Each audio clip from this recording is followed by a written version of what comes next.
We grew up with this concept that a real thief is the one that wears balaclava at night, but that is a fallacy. That's not entirely true, because the real hardcore criminals are the ones that wear suits and constantly smiling on our TV screens.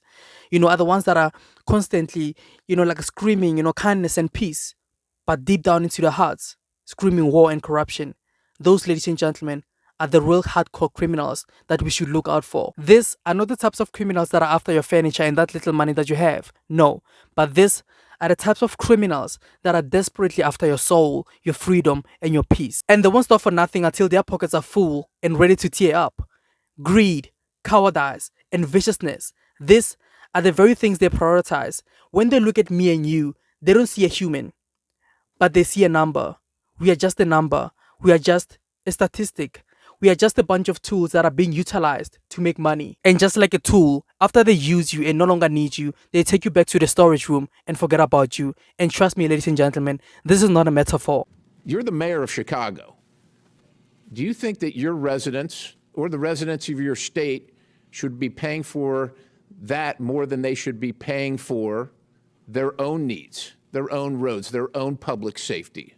I mean, who elected you? The people that came illegally, whether they were sent to you or not, or the people that reside in Chicago? Who elected you? And who do you serve? The people of Chicago elected me as the 57th mayor of the city of Chicago, and we serve all the residents of the city of Chicago. Illegal or not, criminal or not. How many of the 662,566 illegal aliens with criminal histories that ICE has reported are now residing in Chicago? And the devil will never come to you wearing a balaclava, no. But the devil will come to you wearing a suit and a tie so that he can be able to persuade you and get something out of you. Mayor Brandon Johnson has destroyed the lives of his own citizens. The same people that he swore to protect, the same people that he swore that their needs will be prioritized, the same people that placed him there on that higher position in the first place. But today, he is the one that has betrayed them for his own beneficial. And today, he's the very same person who's constantly pushing them into the lion's den. And as their mayor, as a black mayor,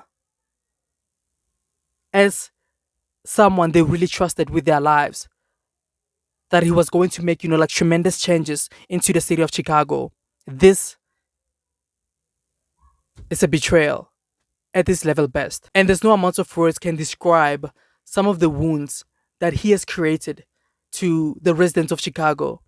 Chicago deserves a kind of a leader who will prioritize their needs and wants. A true definition of a leader that will put his people first before him. Because now people are living in misery in their own country, in their own city. And on top of that, they're citizens. They're the ones who shouldn't been worrying about, like housing and services. Like they should have been living comfortably and at peace. It's quite antagonizing to see how our leaders, like act the sooner they get into those higher positions. And for the people of Illinois, in order for them to salvage this, whole mess, they need to elect a new mayor. And not just a mayor, but someone who has a clear understanding of where the city of Chicago is coming from and where it's heading. Someone who can genuinely relate to the people and also the history of the city. So guys, there you have it. Thank you for watching. My name is Johannes. Don't forget to like, share, comment, and subscribe. See you next time. Cheers.